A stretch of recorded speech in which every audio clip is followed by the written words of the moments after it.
안녕하세요. 사연에 빠지다의 DJ 민영입니다. 오늘 사연자님은 배신에 몸서리치다 못해 아주 몸에서 사리가 나올 지경으로까지 갔다가 의외의 장소에서 통쾌한 복수를 했다는데요. 어떤 사연인지 들어보시겠습니다. 그럼 오늘도 두 가지 사연 준비되어 있으니 끝까지 함께 해주시고요. 오늘의 사연도 바로 시작해 볼게요. 안녕하세요. 저는 40대 여자입니다. 저는 얼마 전에 이혼을 했습니다. 한번 마음을 먹고 나니 생각보다 이혼이 별거 아니더군요. 너무 허무하고 허탈해서 어딘가 속 시원히 제 마음을 이야기할 대나무 숲이 필요해서 이렇게 창피함을 무릅쓰고 사연을 보내게 됐네요. 저와 남편은 같은 직장에서 만났어요. 남편을 처음 만날 때 저는 사회생활을 이제 막 시작한 사회 초년생이었습니다. 그러다 보니 직장 생활에 대해 아무것도 모르고 순진했어요. 같은 사무실에서 함께 일하는 상사나 선배들에게 잘 보이고 싶어 무작정 시키는 일을 다 했던 때였습니다. 그러다 남편의 꼬임에 넘어가 버리고 말았어요.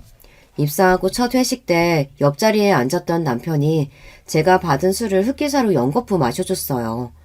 제가 술을 워낙 못 마셔서 남편에게 고마워 따로 인사를 했습니다. 감사하다고요. 그랬더니 남편이 흑기사 해주면 원래 소원을 들어주는 거라고 하더군요. 제가 소원이 뭐냐고 묻자 남편은 나중에 쉬는 날 데이트 한번 해달라고 했습니다.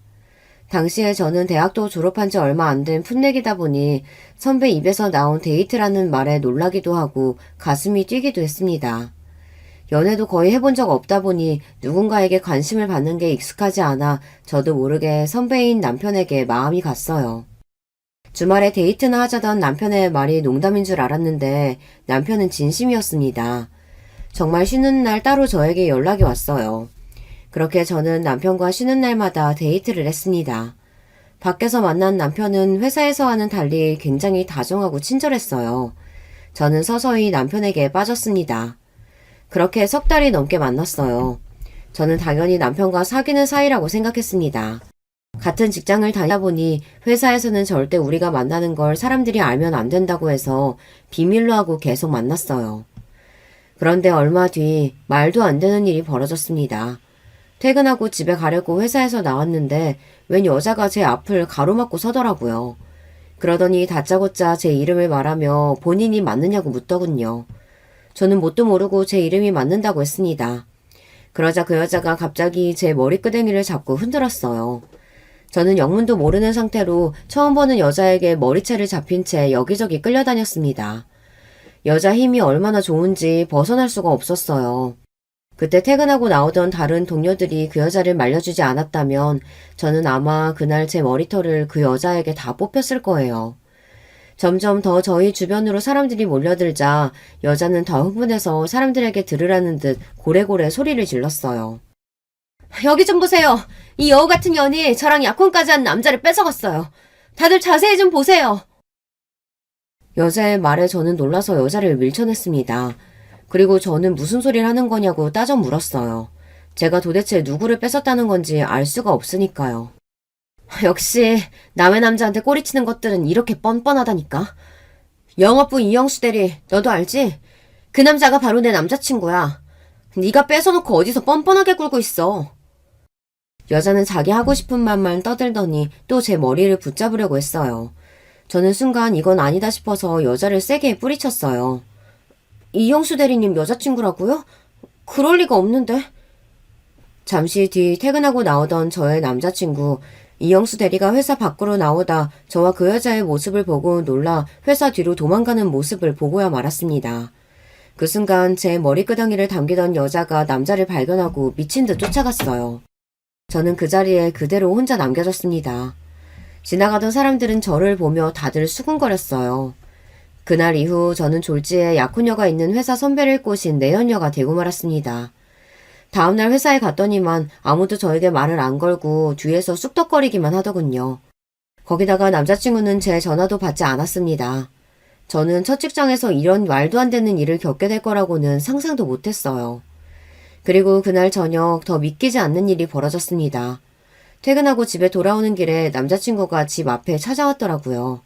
하루 종일 연락도 안 되길래 정말 꼴도 보고 싶지 않았는데 막상 또 집 앞에 찾아온 모습을 보니 꼭 싫지만은 않더라고요. 저는 애써 인상을 쓰고 다가가 이게 무슨 말이냐고 정말 나를 속인 거냐고 물었습니다. 그러자 남자친구가 하는 말이 기가 막혔어요. 미안해. 사실 나 올해 만난 여자친구가 있었어. 워낙 오래 만나서 어쩔 수 없이 결혼까지 약속한 사이였는데 갑자기 내 인생에 네가 나타난 거야. 남자친구는 제 머리끄댕이를 잡았던 여자친구와 5년을 넘게 사귀었답니다. 그래서 얼마 전에 약혼식을 하고 결혼까지 약속했대요. 그런데 저를 보고 첫눈에 반해버렸답니다. 그래서 생각할 틈도 없이 저에게 빠졌대요. 저는 남자의 말이 믿기지 않았습니다. 한 번 속인 사람이 2번, 3번은 못 속이겠다 싶어서요. 저는 화가 난 표정으로 아무 말도 하지 않고 그대로 서 있었어요. 제가 대리님이랑 그 여자 때문에 무슨 망신을 당했는지 아세요? 저 앞으로 회사 어떻게 다녀요? 저는 회사 앞에서 당한 수모가 떠올라 눈물이 왈칵 쏟아질 것 같았습니다. 그때였어요. 남자가 갑자기 바닥에 무릎을 꿇고 앉았어요. 나 그 여자랑 헤어졌어. 이제 나한테 너밖에 없어. 나랑 결혼하자. 내가 너 책임질게. 남자는 그 여자와 헤어졌다면서 본인이 저를 책임지겠대요. 그냥 회사 그만두고 본인과 결혼하자고 했습니다. 남자의 말에 순간 놀란 저는 눈이 휘둥그레졌어요. 저도 참 그때는 제정신이 아니었던 게 남자가 한 말이 말도 안 되는 소리라는 걸 알면서도 마냥 좋았습니다. 그때는 제가 그 정도로 사리 분별도 할 줄 모르고 철이 없었어요. 저는 그렇게 내연녀라는 딱지를 단 채 제 첫 직장의 대리님이자 남자친구와 결혼을 했습니다. 그때까지도 저는 제 결정에 단 1%의 고민도 없었어요.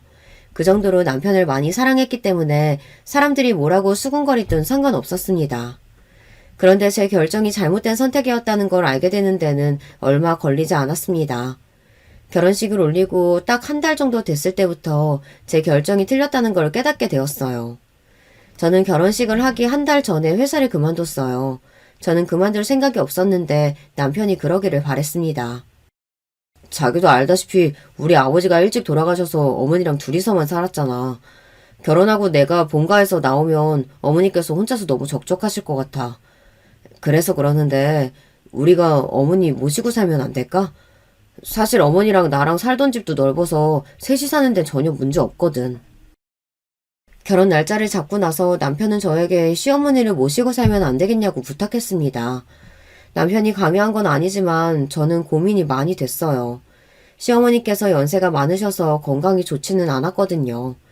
저는 남편의 마음이 이해가 됐습니다. 어릴 때 아버지가 돌아가시고 평생 어머니랑만 살았는데 결혼하고 어머니만 그 넓은 집에 두고 나간다는 게 마음이 좋지 않을 것 같았어요. 제가 시어머니를 모시고 살게 될지도 모른다는 이야기에 제 주변 사람들은 모두 다 반대했습니다. 저희 부모님은 당연히 안 된다고 하셨고 제 친한 친구들까지 모두 다 저를 말렸어요. 요즘 세상에 어떤 며느리가 시어머니를 모시고 살아. 더군다나 일까지 그만두고 집에 있으면 하루 종일 시어머니랑 같이 있어야 하는 건데 너 그게 말이 된다고 생각해? 남편이 결혼 전 저에게 부탁한 건 시어머니를 모시는 것뿐이 아니라 일도 그만뒀으면 하더라고요.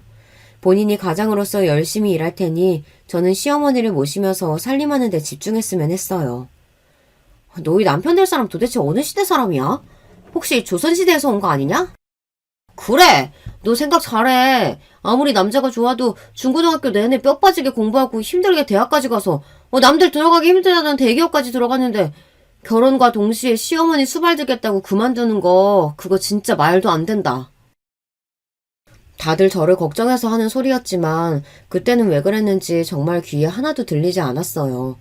오히려 앞으로 평생 저와 함께 살아갈 사람은 남편인데 남편과 제가 서로 존중하고 양보하며 살아가는 게 옳은 방법이라고 생각했죠. 저는 고민 끝에 직장은 계속 다니면서 시어머니를 모시고 살기로 했어요. 직장은 아이가 생기면 그때 다시 고민해보기로 남편과 상의했습니다. 그런데 원래 결혼 생활이라는 게 다 이런 건가요? 결혼식을 올리고 신혼여행을 다녀오자마자 제 인생은 180도 달라졌어요. 제가 느끼기로는 결혼 전에는 부모님 댁에서 살다가 결혼 후에 남편과 시어머니가 사는 집으로 들어가 함께 살게 된 것 말고는 크게 달라진 게 없는 것 같은데 어째서인지 제 생활이 모두 다 달라졌어요. 부모님과 살 때와는 여러 면에서 천지 차이였습니다. 시어머니는 항상 새벽 5시면 일어나셨어요. 알람을 맞추지 않아도 꼭 그 시간에 일어나셔서 혼자 산책을 가셨습니다. 그리고 산책에서 돌아오시면 바로 아침 식사를 하셨어요. 처음에 저는 뭣도 모르고 출근하기 전까지 내내 자고 있었어요. 그런데 어느 날은 남편이 저를 흔들어 깨우더군요. 그러더니 저에게 한 소리 했어요. 자기는 어른 모시고 살면서 어떻게 그렇게 태평해? 우리 엄마 주방에서 아침 차리는 소리 안 들려? 그제야 눈을 비비고 일어나니 주방에서 뚝딱거리는 소리가 들렸습니다. 아무리 나이가 어리고 철이 없어도 그렇지. 시어머니 모시고 살면 긴장을 좀 해야 하는 거 아니야? 어떻게 그렇게 아무것도 모르는 척 잘 수가 있어? 남편이 정색하면서 말하는데 저는 너무 무안했어요. 저는 모르는 척한 게 아니라 정말 하나도 안 들렸거든요. 저는 원래 어려서부터 누가 업어가도 모를 정도로 깊게 잠드는 편이고 잠도 워낙 많아요. 더군다나 아침밥도 잘 챙겨 먹지 않습니다. 그러다 보니 전혀 생각을 못했어요. 어머니께서 항상 신경 쓰지 말고 편하게 자라고 하시니까 나는 정말 신경 안 쓰고 잤지. 나도 일찍 출근해야 하는데 새벽에 어떻게 일어나. 우리 어머니는 옛날에 시장에서 장사하시면서도 새벽이면 일어나서 나 아침 다 차려주시고 시장에 가셨어. 남편은 툭하면 저와 시어머니를 비교했습니다. 시어머니는 제가 봐도 참 부지런하세요. 한 번도 가만히 앉아서 쉬시는 거를 본 적이 없습니다. 하지만 그렇다고 제가 무조건 남편이나 시어머니에게 맞추기만 할 수는 없잖아요. 우리 어머니 조금 있으면 80이야. 몸도 안 좋으신데 당신이 좀 도와줬으면 좋겠어. 남편이 저렇게까지 말을 하는데 저도 마냥 모르는 척 할 수는 없었습니다. 남편 말이 틀린 말은 아니니까요. 그날부터 저는 시어머니가 산책에서 돌아오시면 일어나서 함께 아침밥을 차렸어요. 남편은 저와 시어머니가 창을 차려놓으면 그제야 일어나 출근 준비를 했습니다. 처음엔 며느리로서 이 정도는 할 수 있다 생각했어요. 시어머니께서 저에게 이래라 저래라 강요하시는 분도 아니고 연세도 많으신 분이 아들 며느리 먹이겠다고 새벽부터 이것저것 준비하시는데 며느리로서 가만히 있을 수도 없었으니까요. 단지 살면 살수록 남편의 행동이나 태도가 제 마음을 자꾸만 불편하게 했습니다. 한 번은 그런 적이 있었어요. 시어머니께서 새벽에 산책을 나갔다가 발을 헛디뎌서 넘어지게 된 거예요. 그 일로 허리에 찰과상을 입어 며칠 동안 꼼짝도 못 하셨어요. 그런데 그거 가지고 남편이 대뜸 저에게 뭐라고 하더라고요. 그러게 어머니 연세도 있으신데 당신이 산책 좀 모시고 갔다 오면 얼마나 좋아. 남편은 항상 이런 식이었습니다. 말은 조용조용 차분하게 하는데 하는 말마다 제 신경을 건드렸어요.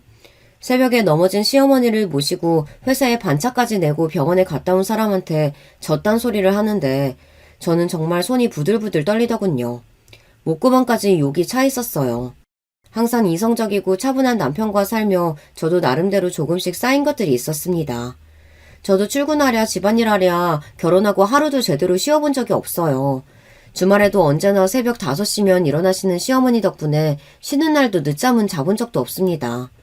더군다나 퇴근하고 들어오면 너무 힘들어서 밥이고 뭐고 좀 씻고 누워서 쉬고 싶은데도 항상 저녁 준비를 하고 계시는 시어머니 눈치를 보느라 씻지도 못하고 바로 주방으로 들어가야 했어요. 거기다가 저녁 먹고 일찍 좀 자려고 해도 항상 남편이 아직 시어머니도 안 주무시는데 며느리가 어떻게 먼저 들어가서 잘 수 있냐고 지나가는 말로 했어요. 그러면 저는 또 눈치만 보다 어머님이 방에 들어가고 나서야 쉴 수 있었습니다. 어머니가 걱정됐으면 당신이 좀 모시고 다니지 그랬어. 저도 나름 남편과 싸우지 않기 위해 내내 참고 있었습니다. 사실 제가 화를 내봐야 남편에게 잔소리만 더 들을 뿐이거든요. 저보다 8살이나 많은 남편에게 낼 수 있는 최선의 분노는 딱 그 정도였습니다. 그런데 기가 막히는 건 남편은 제가 그 정도로 말한 거 가지고도 난리를 쳤다는 거예요. 당신 지금 나한테 큰 소리 친 거야? 어떻게 아내가 남편한테 그렇게 큰 소리를 지를 수가 있어?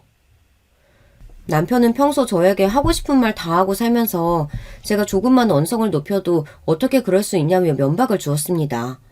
그리고 항상 마무리는 저를 가르치려고 했어요. 그러게 내가 일하면서 어머니 모시고 살기 힘들 거라고 했었잖아. 일하면서 집안일까지 하니까 괜히 힘들어서 자꾸 나한테 짜증내고 화내는데 부부끼리 그렇게 존중 안 하고 자꾸 화내고 소리 지르다 보면 나중에 애들 앞에서도 그렇게 된다니까? 자기는 여자가 왜 그렇게 욱하냐?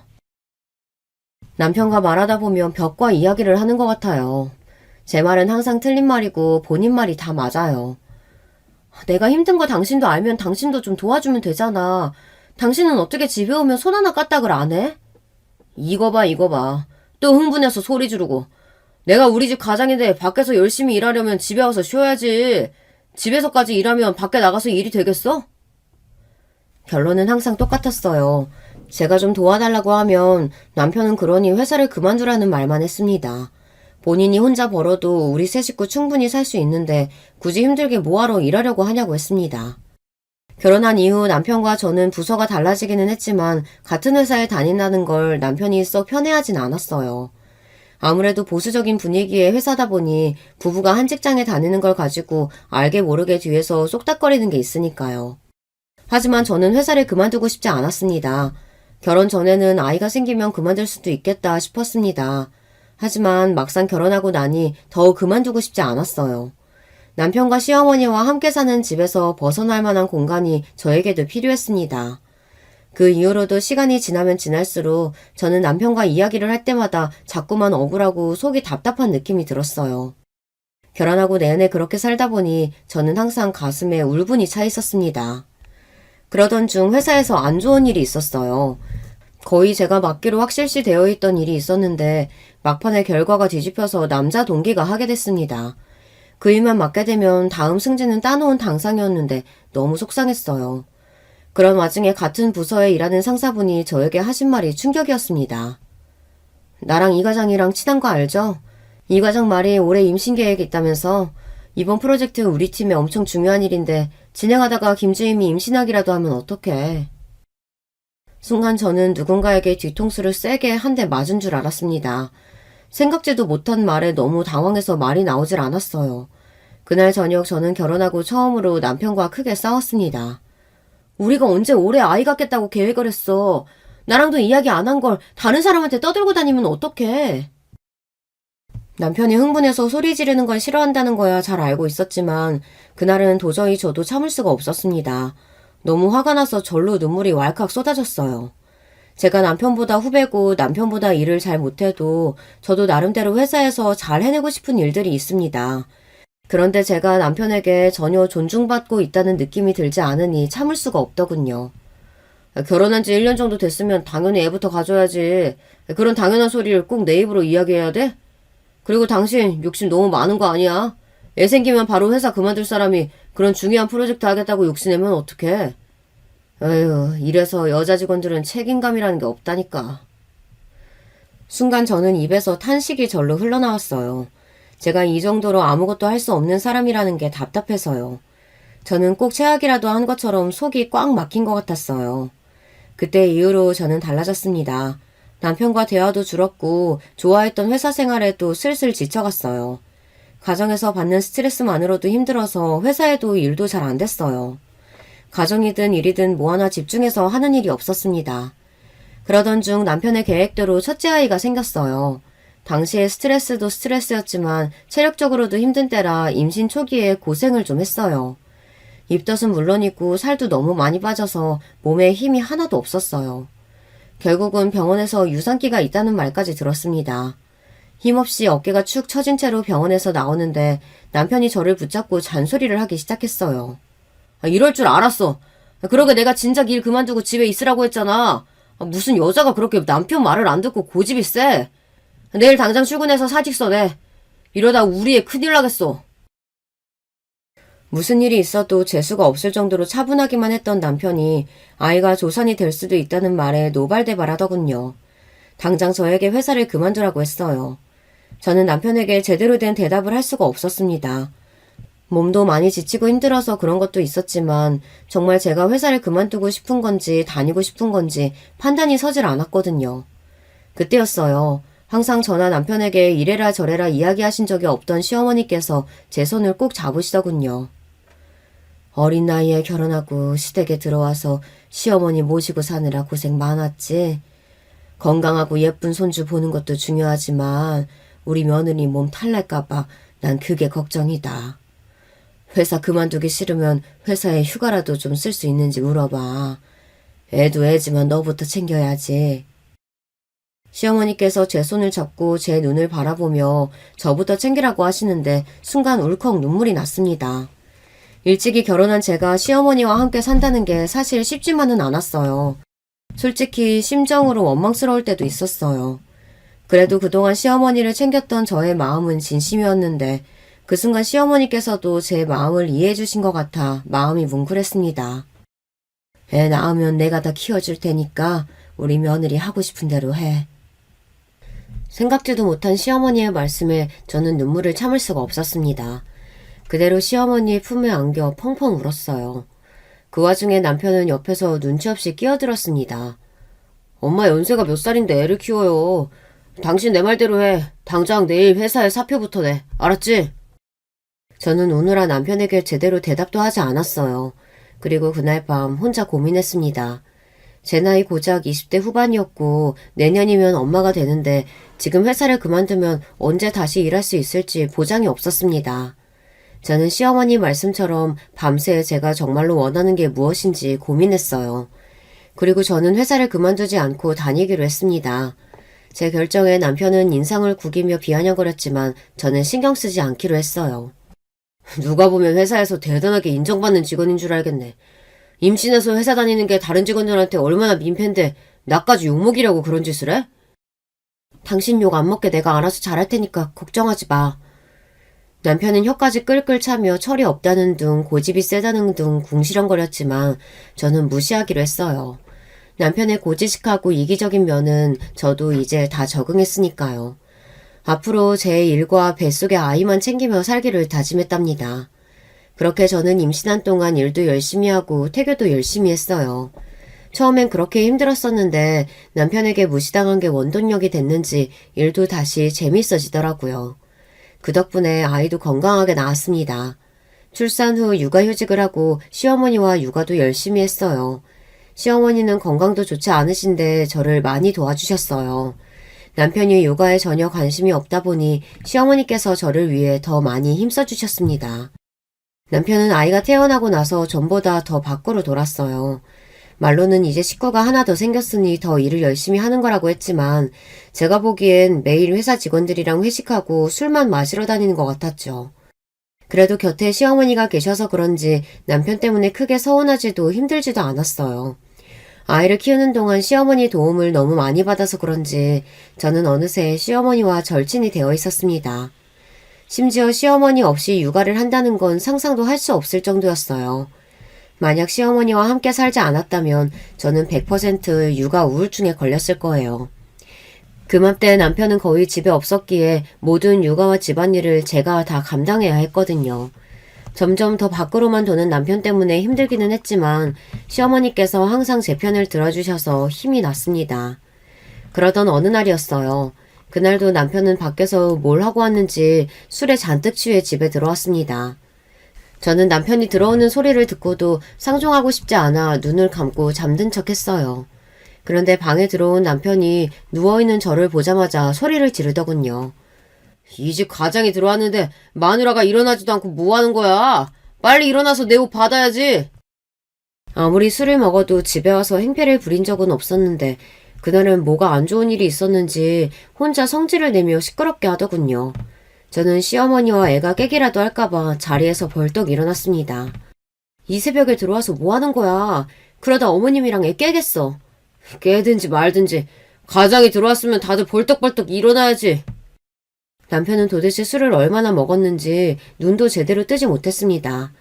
그러더니 입고 있던 재킷을 제 얼굴에 던졌어요.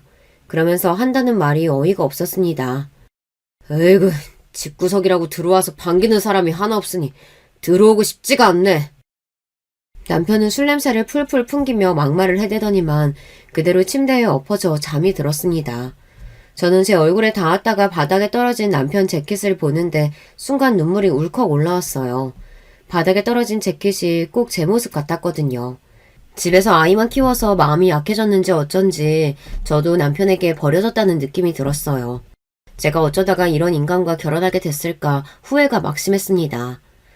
남편이 워낙 일밖에 모르는 사람이라는 걸 시어머니가 아시다 보니 시어머니는 저에게 더 잘해주셨어요.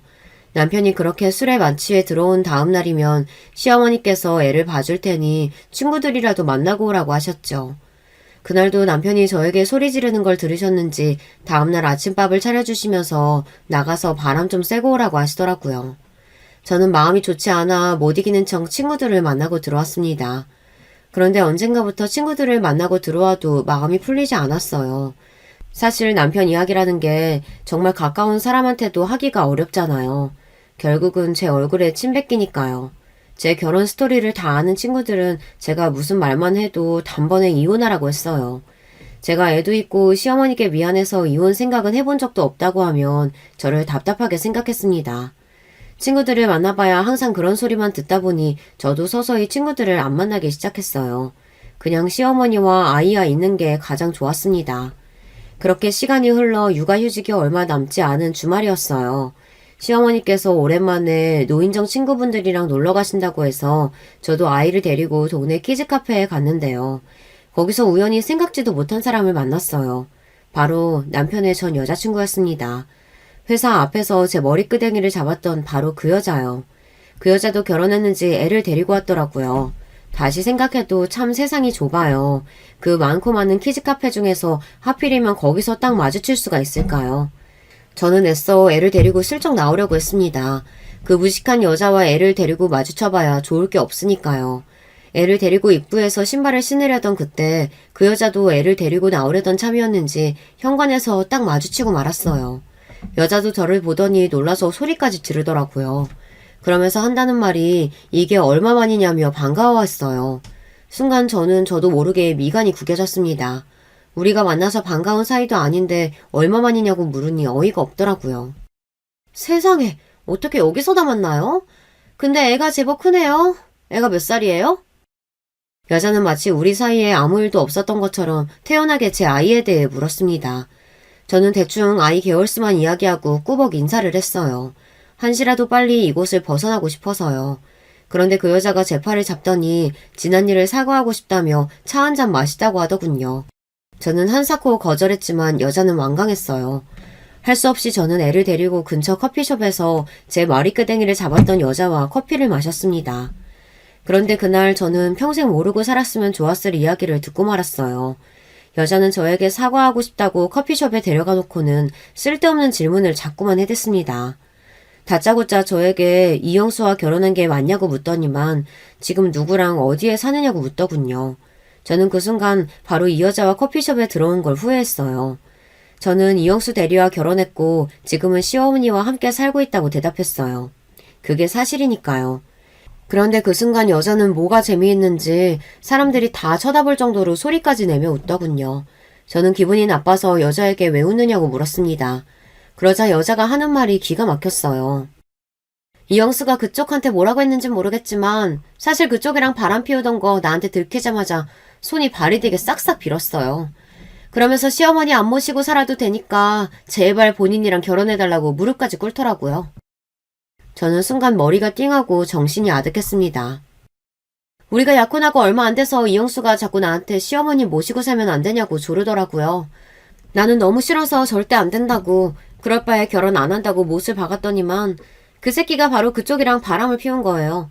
그쪽이 말 잘 듣고 참해서 결혼하면 시부모님 모시고 잘 살 것 같아서 그랬다나 뭐라나. 그 사람이 정말 그렇게 말했다고요? 저는 배신감에 온몸에 소름이 돋았습니다. 내가 지금 와서 거짓말을 뭐하러 해요?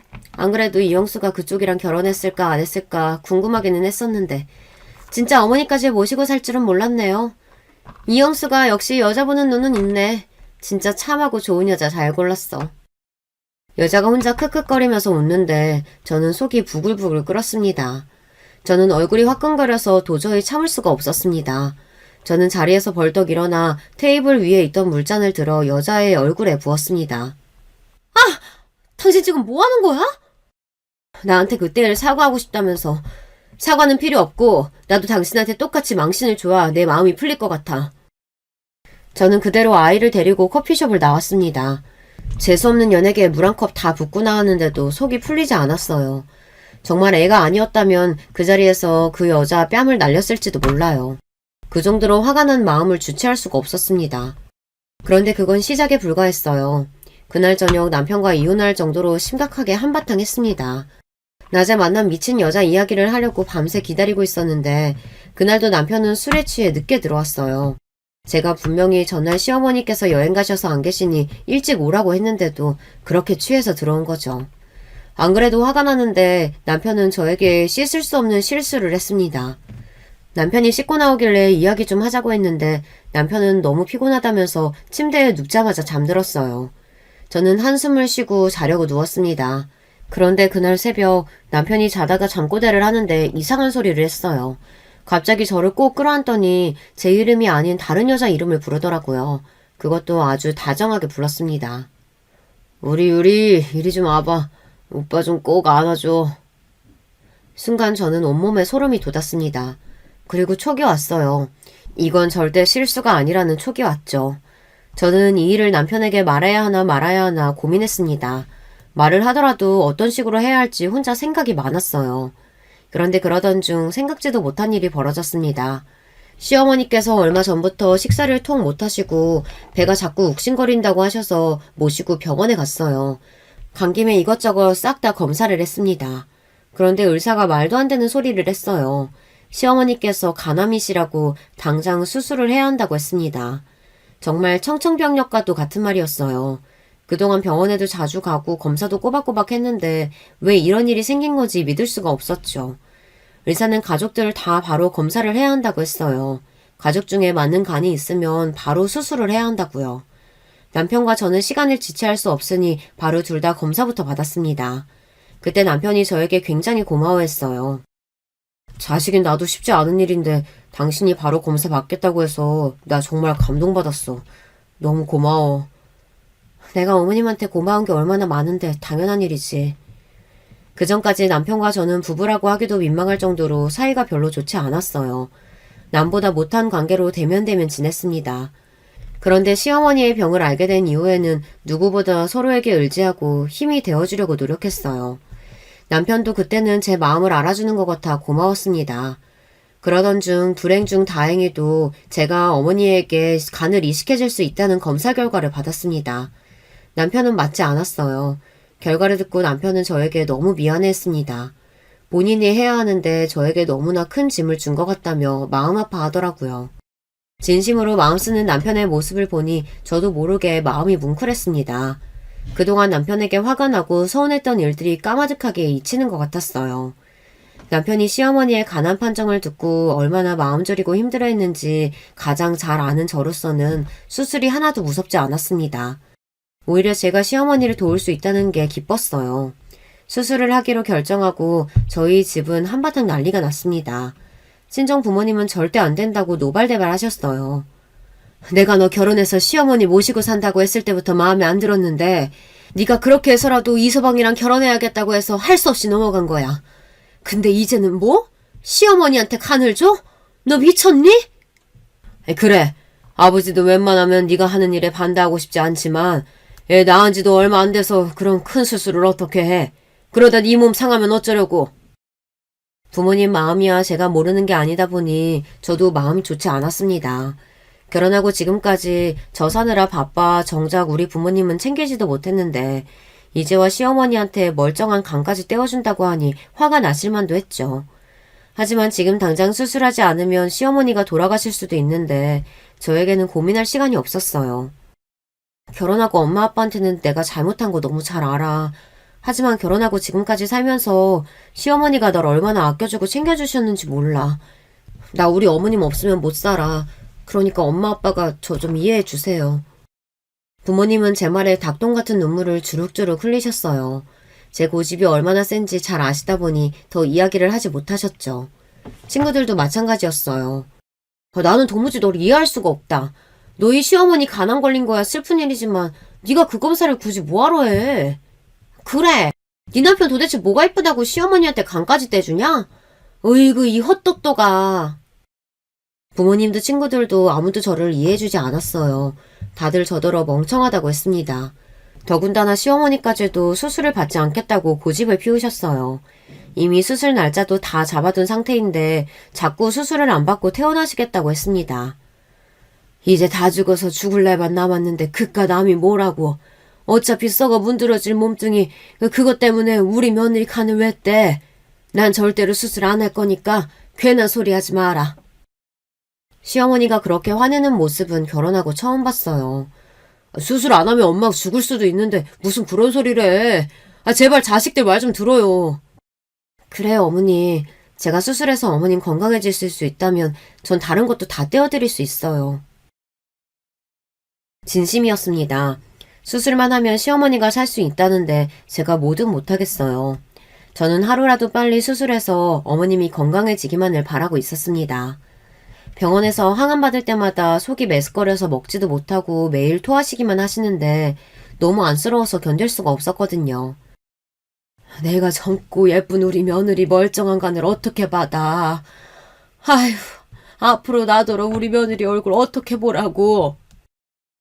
시어머니는 제 손을 꼭 잡으시고 눈물을 펑펑 쏟았습니다.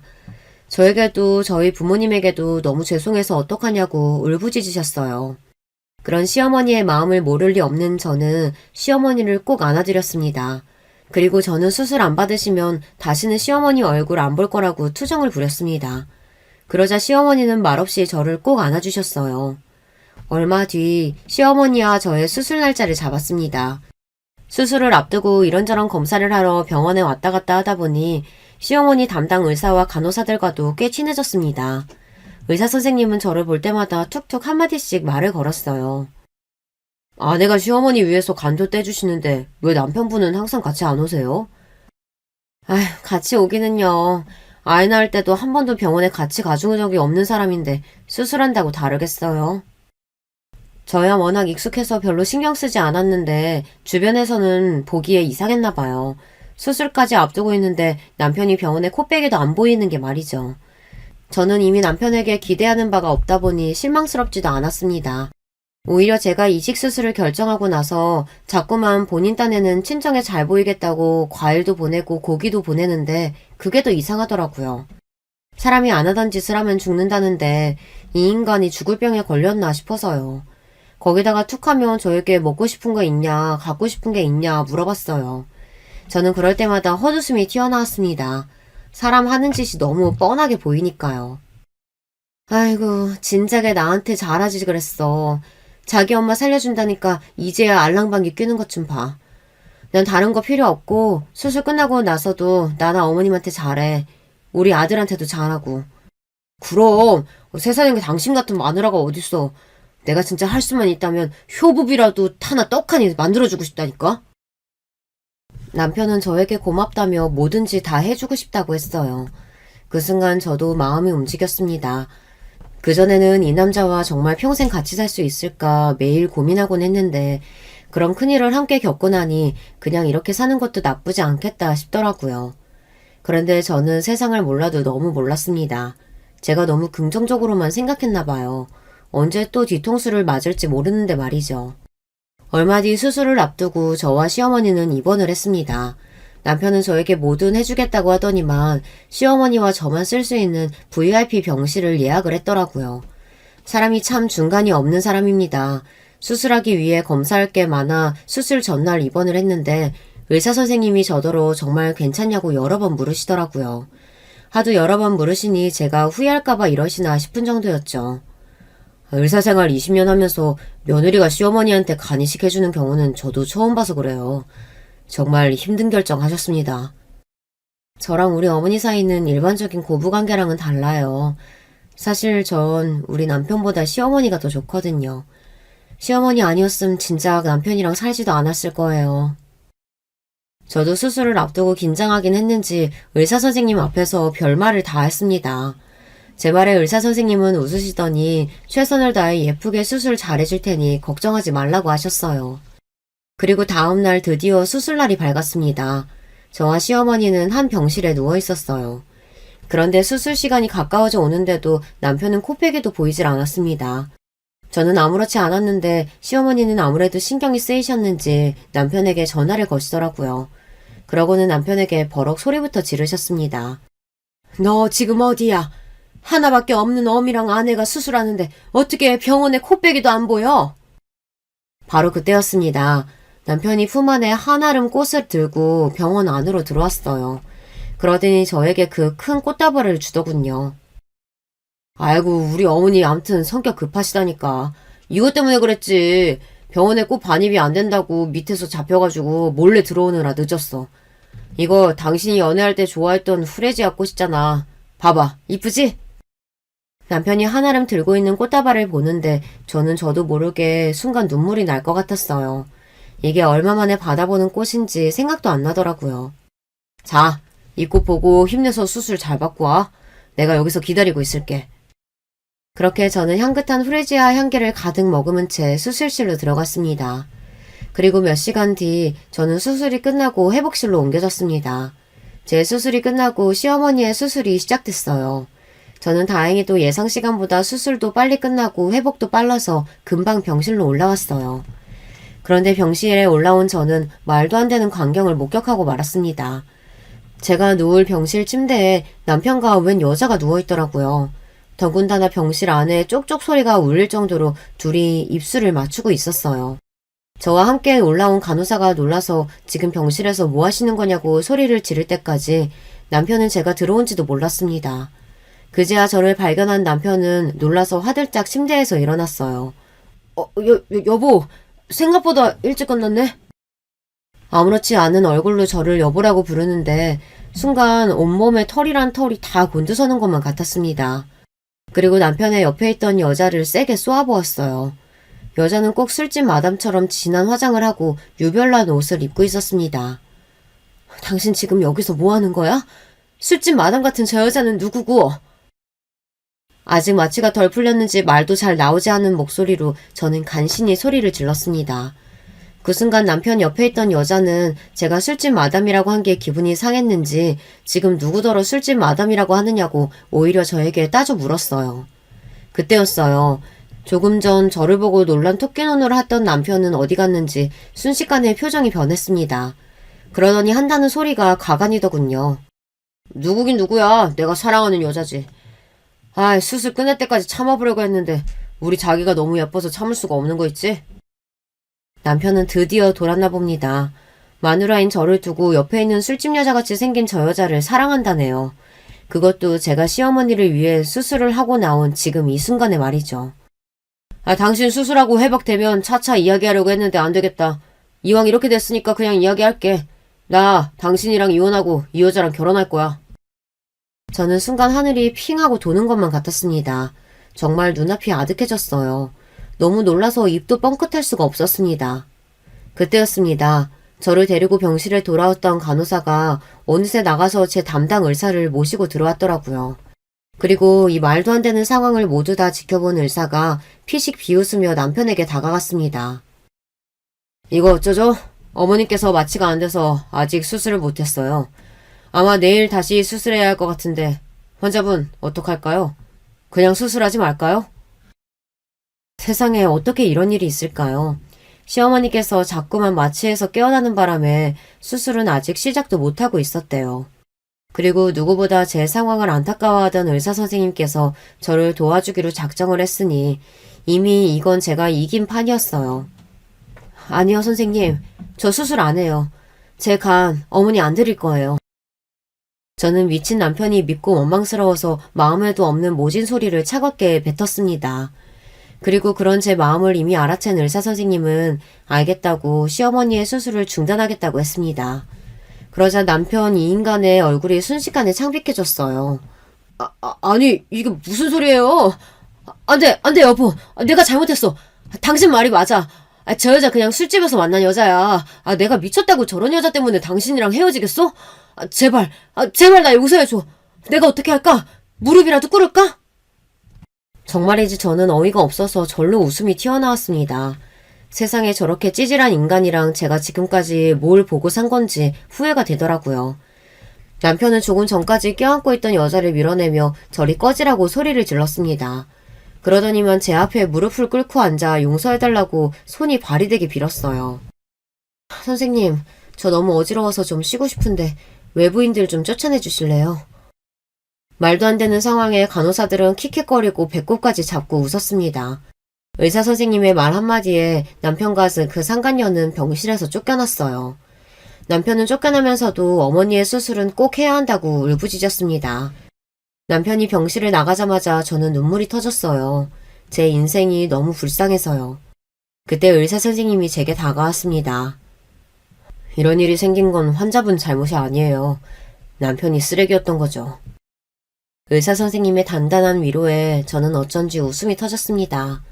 맞아요. 의사 선생님 말씀이 맞았습니다. 이건 제 잘못이 아니에요. 저 인간이 쓰레기라서 그런 거죠. 그날 이후 어떻게 됐냐고요?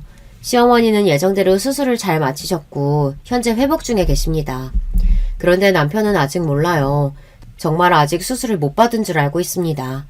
그 일에 대해 알게 되신 시어머니께서 남편에게 일절 연락을 안 하고 병실에 와도 만나주지 않고 계시거든요. 게다가 시어머니는 남편을 집에서도 쫓아냈어요. 사람을 시켜 남편 짐을 다 정리하고 집 비밀번호도 바꿔버리셨답니다.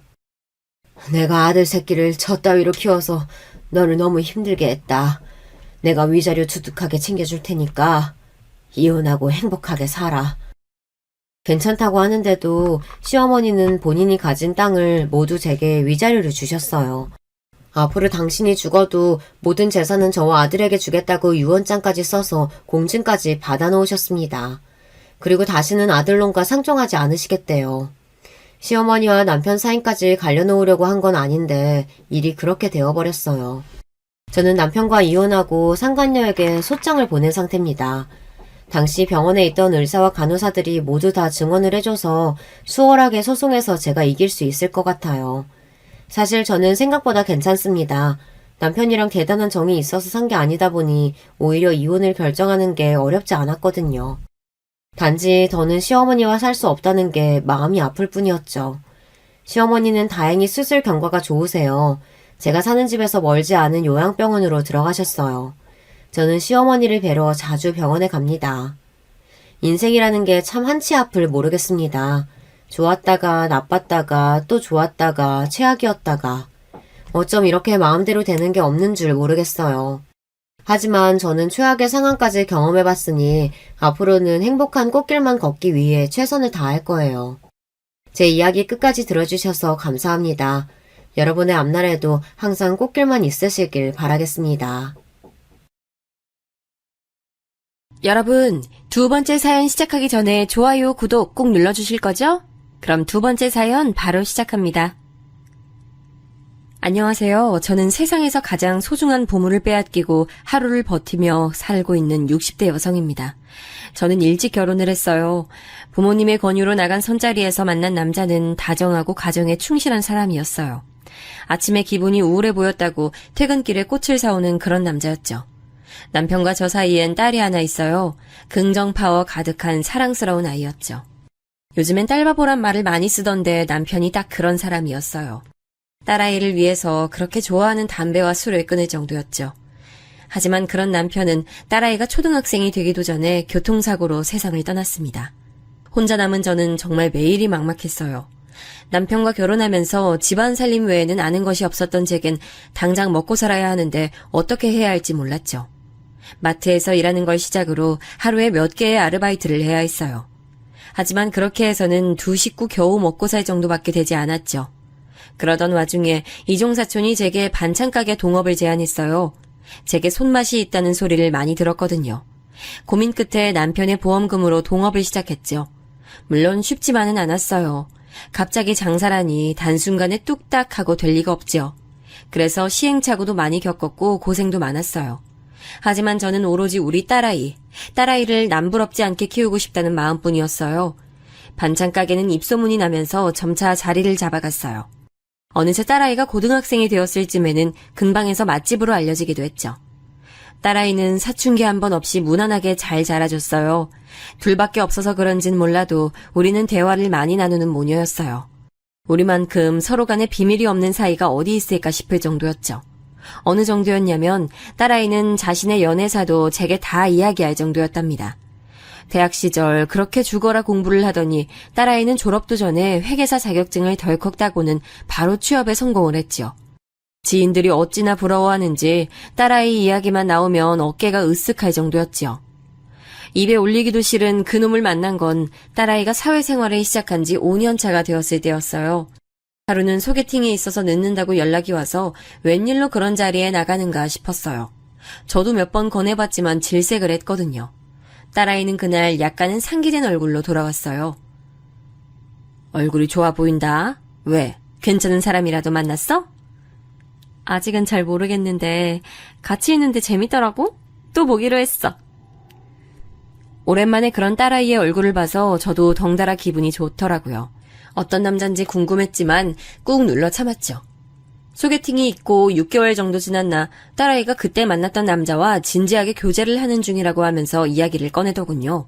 자기보다 2살 어린 연하남인데 엄청 재밌는 사람이라고 했어요. 저는 살짝 의아했어요. 딸아이 이상형이라고 하면 늘 듬직하고 의지가 되는 사람이었거든요. 그래서 연하나 동갑은 절대로 안 만날 거라고 그렇게 대학 시절부터 얘기를 했는데 연하를 만난다니 의외다 싶었죠. 딸아이도 연하는 타입이 아니라고 생각했는데 몇 번 만나보니까 자기가 예상했던 것과는 너무 다른 부분이 많아서 자연스럽게 끌렸다고 하더라고요. 그러면서 제게 한번 보여주고 싶다고 했죠. 저는 내심 놀랐어요. 6개월 정도밖에 되지 않았는데 벌써 소개시켜주겠다는 말이 나올 정도라니 정말 마음에 들었나 보다 싶기도 했어요. 그 뒤로도 딸아이는 남자친구와 있었던 일들을 종종 이야기했어요. 오늘은 같이 어딜 갔는데 재미있었다라던가 이런 이야기를 들었는데 너무 웃겼다 등의 이야기를 저한테 전해줬죠. 딸아이는 자신을 엄청 웃게 해주는 사람이라고 하면서 제게 자랑을 하는데 그 모습이 참 보기 좋더군요. 그럼에도 불구하고 저는 마음 한구석이 계속 찝찝했어요. 원인이라도 알면 좋을 텐데 그것도 없이 불안하기만 했죠. 여러분은 그런 경험 없으신가요? 이유도 없이 뭔가 계속 불안하고 하면 안 될 것 같은 그런 기분이요. 뭐 때문이냐고 물어도 할 말이 없는 그런 경험이요. 제 상황이 딱 그랬습니다. 그 때문인지 몰라도 이전까지는 딸아이가 좋아하는 사람이면 누구라도 괜찮다는 편이었는데 이번은 그게 되지 않았어요. 2번의 해가 바뀌고 하루는 딸아이가 프로포즈를 받았다는 말을 했어요. 꽤 오랫동안 진지하게 만나고 있다고 생각은 했지만 결혼 이야기가 오가고 있는 줄은 몰랐거든요. 결혼에 관한 이야기는 딸아이가 피하는 주제이기도 해서 먼저 말하기가 좀 꺼려졌는데 이렇게 프로포즈를 받았다고 말을 할 줄은 몰랐어요. 저는 어떻게 생각하느냐고 물었어요. 아직까지는 잘 모르겠다고 하더군요. 저는 신중하게 생각해서 결정을 했으면 좋겠다고 했죠. 그 일이 있고 딸아이는 말수가 확 줄었어요. 저는 말없이 기다려주고는 있었죠. 일주일 정도 지났을 때 딸아이는 남자친구를 제게 정식으로 인사시키고 싶다고 했어요. 오랜 고민의 결과가 결혼인 모양이었죠. 긴장되는 마음으로 딸아이가 말한 곳으로 나갔어요. 첫인상은 평범했어요. 딸아이가 작은 키는 아닌데 남자친구의 어깨를 조금 넘더라고요. 키도 크고 덩치도 큰 편이었어요. 안녕하세요. 차민규라고 합니다. 저는 반갑다는 인사와 함께 손을 내밀었죠. 제가 그런 인사를 할 것이라고는 생각하지 못했는지 크게 당황하더니 허둥거리며 제 손을 맞잡았습니다. 손은 꽤 컸는데 남자 손이라고 보기는 어려울 정도로 뽀얗고 예쁘더군요. 손에 물집 한번 안 잡혀본 사람처럼 말이죠. 저는 무슨 일을 하냐고 물었어요. 원래는 회사를 다니고 있었는데 지난달부터 공방에 나가고 있습니다. 가족 회사나 마찬가지인데 부모님께서 가구 공방을 운영하고 계셨거든요. 지금은 뉴질랜드에 계시는데 사촌형이 물려받아 운영하다가 지금은 저도 참여하게 됐습니다. 사촌형이 공방하고 있고 민규가 가구점 맡아서 하고 있어. 딸아이가 냉큼 끼어들어 한마디 덧붙였습니다. 제가 가게를 운영하다 보니 얼마나 힘이 들고 손이 많이 가는지 잘 알고 있죠. 그래서 고생이 많겠다고 했더니 이제 막 시작한 일이라 아직은 적응 중이라고 말하면서 웃었어요. 식사는 무난하게 흘러갔습니다. 저도 모르게 맞은편의 아이들을 관찰하게 됐어요. 2 아이는 서로 반찬을 몇 가지 덜어서 앞에 놓아주기도 하고 이것저것 권하기도 하더군요. 알콩달콩 소꿉놀이를 보는 기분이 들기도 했어요. 집에 돌아와서 신발 벗기 무섭게 딸아이는 오늘 어땠는지 물었어요. 딱히 할 말이 없었어요. 제가 이리저리 말을 돌리면서 망설이자 딸아이는 마음에 들지 않는 점이라도 있었는지 물어봤죠. 엄마 마음에 들고 안 들고는 문제가 되지 않어. 네가 정말 결혼을 하고 싶은지가 중요하지. 이 사람이란 생각이 들어? 민규가 아니면 안 되겠다는 생각은 들어야 결혼을 하지. 그래, 너는? 딸아이는 가만히 제 얼굴을 보더니 고개를 끄덕이면서 그렇다고 자신 있게 대답했습니다. 저는 딸아이의 의견을 존중하겠다고 말했어요. 마음 한구석에선 말리고 싶다는 생각이 들었지만 이렇게 자신 있어 하는 딸아이 얼굴을 보고 있으니 괜한 기우일 수도 있겠다는 생각이 들었죠. 결혼 이후 두 사람은 저희 집에서 신혼살림을 시작했죠. 사돈은 모두 뉴질랜드에 있었고 차서방은 막 사업에 손을 댄 상태라서 분가해서 살림을 시작하기엔 부담스러운 부분이 많았거든요. 그래서 딸아이가 신혼살림 이야기를 꺼내면서 저와 함께 살고 싶다고 말했을 때 그렇게 하라고 답했어요. 저는 처가에 들어와서 사는 게 쉬운 일은 아닐 텐데 괜찮겠냐고 차서방에게 물었죠. 처가에 들어와서 산다고 생각할 필요 있나요? 저희가 어머니 모시고 산다고 생각하면 되죠. 그리고 지금은 제가 아직 사업 초반이라 힘든 점도 많지만 금방 자리 잡을 자신 있습니다. 의지를 불태우는 차서방을 보며 의욕만큼 일이 잘 풀려야 할 텐데 걱정이 되긴 했어요. 사람 일이 생각한 대로 흘러가는 건 아니잖아요. 그래도 저런 의욕이라도 보이고 있으니 당장에 주저앉을 일은 없겠다는 생각에 지켜보기만 했죠. 결혼 초기 신혼부부라면 깨가 쏟아질 시기에 두 아이는 매일 밤 식탁에 머리를 맞대고 앉아서는 공방과 가구점 이야기로 시간을 보내고 있었어요. 파이팅을 외치면서 할 수 있다고 자기들끼리 응원하는 모습을 보고 있으니 귀엽기도 했고요. 그런데 그렇게 열정적으로 시작하던 두 사람의 얼굴은 날이 갈수록 어두워져만 갔어요. 처음에 그 패기 넘치던 모습은 어디로 가고 뜻대로 일이 풀리지 않는지 굳은 얼굴로 심각하게 이야기하는 경우가 더 많았죠. 차서방은 점차 집에 들어오는 시간도 점점 늦어지기 시작했어요. 딸아이 말로는 영업을 갔다고 하는데 술에 취해서 비틀거리며 들어오는 게 한두 번이 아니었죠. 딸은 퇴근하고 나서도 가구점과 공방 일에 매달리고 있었어요. 곁에서 지켜보기만 하려고 했는데 피곤해하는 모습을 보니 마음이 불편하더군요. 차서방은 아직이야? 일이 잘 안 풀려? 요즘 들어서 많이 늦는 것 같네. 너도 그렇고 내일 그렇게 해서 출근하겠니? 곧 들어오겠죠. 이전에 가구점 했던 사람이 너무 엉망으로 운영을 했어가지고 그거 수습하는데도 시간이 엄청 드네. 거기다 그이도 어떻게든 일을 따내려고 백방으로 뛰고 있고 아파트에 기본 입주 가구로 들어가면 좀 나으니까 오늘도 그쪽 사람들 만나러 간다고 하더라고. 이전에 운영하던 사람이 무슨 짓을 저질렀어? 사촌이 했다며? 그이 사촌은 가구 장인이라 그냥 만드는 것만 할 줄 알지 영업은 아랫사람 시켰나 보더라고. 근데 그 사람이 서류에 구멍 만들어두고는 자금을 들고 도망쳤다고 하더라고. 신고는 했는데 잡힐 기미가 보이지 않아서 이리저리 손해가 크네. 길게 한숨을 내쉬는 딸아이를 보니 제가 다 안타까웠어요. 열심히 하곤 있지만 뜬구름 잡는 것 같은 그런 기분이 들겠구나 싶은 생각도 들었죠. 사실 그런 기분은 저도 너무나 잘 알고 있었거든요. 이렇게 열심히 하고 있는데 왜 나아지는 게 없을까? 지금 내가 제대로 가고 있는 건 맞을까? 이렇게 가다가는 문을 닫아야 하는 건 아닐까? 저도 반찬가게 초반에 수도 없이 했던 생각이었어요. 다음날 이른 아침에 차서방이 머리는 산발에 엉망이 된 얼굴로 들어왔어요. 저는 무슨 일이냐고 물어보려는 딸아이를 조용히 시킨 다음 평소와 다름없이 아침을 준비했죠. 따뜻한 달걀국과 함께 반찬 몇 가지를 올려서 그 앞에 내려놓았죠. 차서방은 달걀국을 입에 넣더니 한참을 가만히 있었습니다. 그러더니 갑자기 울기 시작했어요. 어머니, 전 정말 자신 있어요. 우리 형이 만든 그 과구 누구 앞에 내놔도 부끄럽지 않거든요. 어머니도 보셨죠? 그 물이 얼마나 예뻐요. 그거 우리 형 아니면 아무도 못 만드는 거예요. 그래서 저 가구점 일에 뛰어들 때도 자신 있었고요. 그런데 이게 뭐예요? 자금 홀라당 들고 날라버린 인간 때문에 결국엔 제대로 일도 못 해보고 이리저리 빚에 쫓기긴 하고. 사업이 어디 쉬운 일인가. 모든 일이 술술 풀리면 다 사업한다고 나서지. 휘청거리기도 하고 그러는 거야. 그래도 이건 너무하잖아요. 뭔가 일을 시작하기도 전에 이렇게 속수무책으로 아무리 노력해도 길이 없어요. 진짜 어머니 어떻게 해야 할지 모르겠어요. 차서방은 일을 따내긴 했지만 선불로 받은 금액이 재료를 구하는 데에도 턱없이 부족한 상황이라고 하더군요. 거기다 대출을 받을 길도 다 막혀서 자금 압박이 심각한 모양이었어요. 한바탕 울고 난 차서방은 죄송하다는 말과 함께 비틀거리며 방으로 들어갔죠. 그때까지 가만히 보고만 있다가 따라 들어가는 딸아이의 얼굴에도 눈물이 보이더라고요. 주방을 깨끗하게 치운 저는 반찬 가게로 출근하면서 많은 생각이 들었어요. 어떻게든 해보겠다고 발버둥 치는 딸아이 내외의 모습을 보고 있자니 어떻게라도 도움을 주고 싶었거든요. 은행에서는 지금 집과 반찬 가게를 담보로 하면 최대 3억까지는 대출이 가능하다고 하더군요. 저는 그 자리에서 대출을 신청하고 필요하다는 서류까지도 준비해서 넣었어요. 의외로 빠르게 대출 승인이 났고 저는 수표를 받아 집으로 왔어요. 저는 딸아이 내외를 불러 3억짜리 수표를 내밀었어요. 당연히 아이들은 깜짝 놀라면서 이게 다 무슨 일이냐고 물었죠. 저는 집과 가게를 담보로 잡아 대출을 받았다고 말했어요. 엄마, 이런 큰일을 어떻게 상의도 안 하실 수 있었어? 내 집이고 내 가게야. 내가 왜 너희랑 상의를 하니?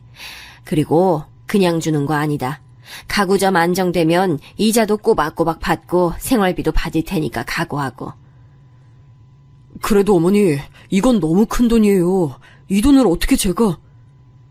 그렇게 생각할 시간이 있으면 이 돈으로 무슨 일을 할 건지 그것부터 생각해야지. 차서방, 자네 나한테 잘해낼 자신이 있다고 하지 않았나? 장인인 형이 만든 가구 자신이 있다며. 그럼 어디 제대로 해봐. 나중에 후회하지 말고. 차서방은 가만히 3억짜리 수표를 보더니 덥석 주워 품에 넣고는 벌떡 일어나 제게 큰절을 했어요. 무조건 성공해서 오늘 어머니가 도와주신 것을 절대 후회하지 않겠다고 말이죠. 신나게 달려나가는 차서방의 뒷모습을 보던 딸아이는 제게 죄송하다고 몇 번이나 말했어요. 그 큰 돈을 내놓는 것이 쉬운 결정은 아니었지만 정말 딸아이가 행복하게 잘 살 수만 있다면 그 돈은 하나도 아깝지 않겠다고 생각했거든요. 3억이라는 돈이 정말 큰 도움이 된 건지까지는 자세히 모르지만 차서방과 딸아이의 얼굴이 활짝 피긴 하더라고요. 그렇게 늦게까지 마시던 술도 딱 끊고 칼같이 집에 들어오더라고요. 무엇보다도 피곤해 보이는 얼굴을 하곤 있지만 그래서 생기가 넘쳐 보인다고나 할까요? 딸아이도 차서방도 신바람 난다는 얼굴을 하고 있는데 제가 다 기분이 좋더라고요. 일이 풀려가고 있나 보다 그냥 막연하게 그렇게만 생각하고 저도 자세히 묻진 않았어요. 사업이 궤도에 오르기 시작한 지 1년도 채 되지 않아서 딸아이는 분가를 냈어요. 가구점에서 멀지 않은 곳이었죠. 저는 언젠간 분가를 할 줄은 알았지만 막상 그날이 다가오니 시원섭섭하더라고요. 사람의 든 자리는 몰라도 난 자리는 안다고 한동안 적적한 것이 외롭다는 생각이 들기도 했죠. 그래도 분가를 할 정도로 자리를 잡았다고 생각하니 뿌듯한 마음이 들기도 했습니다. 예전처럼 딸아이를 자주 볼 순 없었지만 그래도 앞으로 잘 해낼 것이라고 믿었기에 서운한 감정이 들더라도 꽁꽁 숨겼죠. 행복한 순간은 그리 길지 않았습니다. 반찬 가게로 온 딸아이의 얼굴이 많이 무거워 보였죠. 저는 둘이 크게 싸웠나 싶어서 걱정이 됐어요. 무슨 일이 있었냐고 물었지만 좀처럼 딸아이가 입을 열지 않았죠. 싸웠냐고 묻는 물음에 아니라고 대답은 하면서도 영 표정이 좋지 않았죠. 제가 계속 물어보자 딸아이는 결국에 망설이며 입을 열었습니다.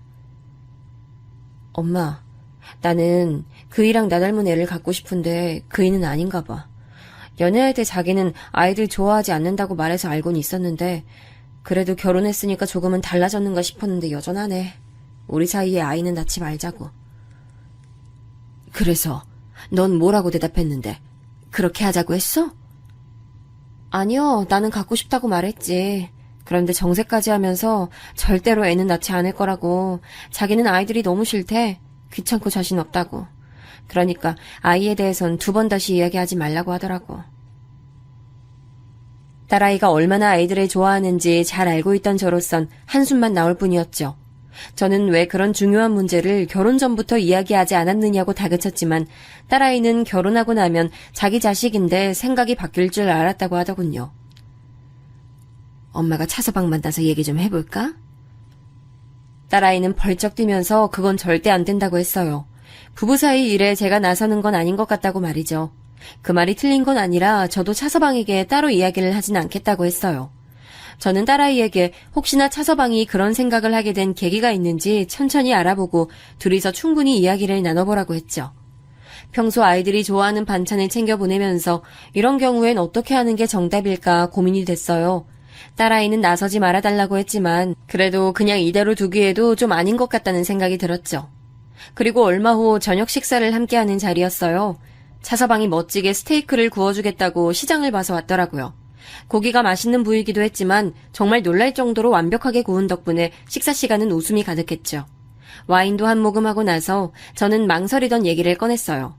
둘이 결혼한 지 꽤 시간이 흘렀는데 아이 소식은 없냐고요. 딸아이가 난색을 표하면서 그런 얘기를 왜 하냐고 저를 타박했지만 저는 담담하게 차서방을 바라봤죠. 저희는 아이를 가질 계획이 없어요, 어머님. 그냥 저랑 와이프랑 둘이서 재밌게 사는 게 꿈이에요. 그래도 둘 닮은 딸이든 아들이든 있는 쪽이 좋지 않어? 난 손주가 있었으면 좋겠다 싶은데 둘 닮으면 또 얼마나 예쁠까 싶기도 하고. 차서방은 잠시 뜸을 들이나 싶더니 단호하게 답했어요. 그 문제에 대해선 더 이상 드릴 말씀 없습니다. 어머니께서 좋은 마음으로 하신 말씀인 줄은 알지만 저희는 정말 아이를 원하지 않아서요. 이 부분에 대해선 충분히 얘기를 나눴습니다. 딸아이의 시무룩한 얼굴에도 차서방은 절대 아이는 없다고 다시금 못을 박았습니다. 저는 알겠다고 대답은 했지만 답답한 마음이 드는 건 어쩔 수 없었죠. 나중에 알았지만 그렇게 제가 손주 얘기를 꺼내고 나서 두 사람은 집에 가서 크게 싸웠다고 하더라고요. 차서방은 부부의 일에 장모인 저를 끌어들였다고 화를 냈고 딸아이는 장모 입장에서 손주 이야기는 물어볼 수 있는 문제 아니냐고 따졌고요. 평소 싸우는 일이 거의 없던 둘은 그 뒤로도 아이 문제로 몇 번이나 의견 충돌이 있었다고 했어요. 하지만 전혀 좁혀지지 않았고 결국은 딸아이가 아이를 가지는 것을 포기했다고 했죠. 그날 이후로 차서방도 딸아이도 연락이 뜸해졌어요. 한 달에 2번은 집에 와서 밥을 먹었는데 아이의 소식이 없었죠. 처음엔 많이 바쁜가 싶기도 하고 무소식이 희소식이란 말도 있는데 그냥 잊고 살자 했는데 불안한 마음이 자꾸 들어서 딸아이에게 전화를 걸었죠. 딸아이는 회사 일도 바쁜데 가구점 회계까지 체크하느라 정신이 없었다고 하더군요. 그런데 그렇게 말하는 딸아이 목소리가 평소와 너무나도 달랐어요. 아니야, 정신이 없어서 그래. 저는 목소리가 이상한데 집에 무슨 일이 있는 건 아니냐고 물었죠. 하지만 딸아이는 괜찮다고만 하더군요. 딸아이의 목소리가 자꾸만 머릿속에 남던 저는 차서방에게 시간 되면 식사하자고 연락을 했습니다. 차서방은 일이 바빠 그동안 찾아뵙지 못했다고 하면서 바로 그 주 주말에 딸아이와 오겠다고 했죠. 거의 2달 만에 만난 딸아이 내외는 뭔지 모른 어색함이 감돌고 있었습니다. 착각인진 모르지만 차서방은 달라진 것이 없어 보였고 딸아이가 불편한 기색이 역력했죠. 차서방은 장모님 음식은 언제 먹어도 맛있다며 정말 맛있게 밥을 먹더라고요. 그런데 그때 갑자기 벨소리가 들리더니 차서방이 잠깐 전화를 받고 오겠다고 말하며 나갔어요. 저는 딸아이에게 왜 이렇게 밥을 못 먹냐고 물었지만 딸아이는 맛있게 먹고 있다고만 답했죠. 하지만 제 눈엔 젓가락질이 느려진 건 물론 밥을 먹는 둥 마는 둥 하는 게 너무 보이더라고요. 곧 자리로 돌아온 차서방은 급히 공방에 가야 할 일이 생겼다고 하면서 딸아이에게 오늘 늦을 것 같으니 저와 함께 자고 오라고 하더군요. 차서방이 나가고 나서 딸아이는 자기도 다 먹었다고 하면서 자리에서 일어났죠. 급하게 식탁을 정리하고 저는 오랜만에 딸아이와 나란히 소파에 앉았습니다. 요즘 그이 외박이 잦아서 지방에 일이 있어서 간다고 하는데 그래도 너무 자주 집을 비우니까 좀 그렇네. 불안하기도 하고. 거기다 요즘은 말도 잘 안 하려고 하고 내 전화 안 받는 일도 많고 뭐가 그렇게 바쁜지 계속 이러네. 아빠도 이랬나? 우리 아빠는 안 그랬지. 사업이 잘 되면 신바람 나서 더 일에 몰두하는 사람이 있잖아. 차서방도 그런가 보지. 그런데 얼마 전에 회계자료 정리할 겸 가구점에 들렸는데 회계사를 따로 구했더라고. 앞으로 이런 일은 다 회계사가 하기로 했으니까 나더러 가구점에 나올 필요 없다는 거야. 규모가 커지면 당연히 그럴 수 있다고 생각은 했는데 그게 묘하게 서운하더라고. 너 힘들지 말라고 하는 말인데 그게 왜 서운해. 맨날 엄마 보고 생각 너무 많다고 하더니만 너야말로 괜한 생각하지 말고 이번 기회에 가구점 일 봐주던 것도 좀 정리하고 네 직장 일에 가구점이랑 공방까지 네가 좀 바빴어? 잘된 일인데 뭘 그렇게 생각해. 딸아이의 이야기를 들으면서 저는 바쁘다 보면 충분히 그럴 수 있다고 생각했고 회계사를 구한 일은 오히려 늦은 감이 있지 않나 싶을 정도였죠. 그래서 딸아이를 달래면서도 괜히 절 닮아서 쓸데없는 걱정만 많은 건 아닌가 싶었죠. 하지만 딸아이의 이야기는 거기가 끝이 아니었어요. 엄마 출장 있잖아. 공방에서는 일손이 부족해서 더 이상 일을 받지 않는 실정이라고 하더라고. 오히려 공방 매니저는 출장 갔다는 사실도 모르는 눈치였어. 아주버님도 말을 돌리는 게 좀 이상하고. 출장 이야기만 물어보면 자긴 잘 모른다고, 그이가 알아서 잘해주고 있어서 걱정 없다고 하는데, 요즘 집안까지 일이 들어와서 고생이 많겠다고 하니까 대답을 못하는 거야.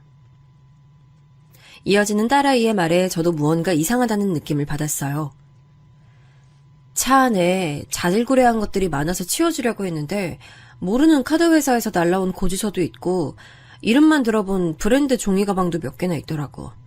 그래서 이게 다 뭐냐고 물었더니 왜 맘대로 차 안을 뒤지냐고 화를 내잖아. 난 그냥 청소를 하려고 했을 뿐이라고 했는데 누가 그런 거 부탁했냐면서 자기 허락 없이는 자기 차에 손도 대지 말라고 엄포를 놓더라고. 그러더니 갑자기 집에 서재 열쇠 바꾸고는 절대 들어가지 말라고 하고. 딸아이 이야기가 계속될수록 의심은 점점 확신이 되어가고 있었어요. 카드 고지서나 종이 가방 같은 거야 충분히 그럴 수 있다고 생각은 했지만 이런 일을 화를 내고 심지어는 집에 열쇠를 따로 해두는 공간도 있다는 게 전혀 이해가 되지 않았죠. 뭐 자신만의 공간을 갖고 싶은 마음이야 저도 충분히 공감은 합니다.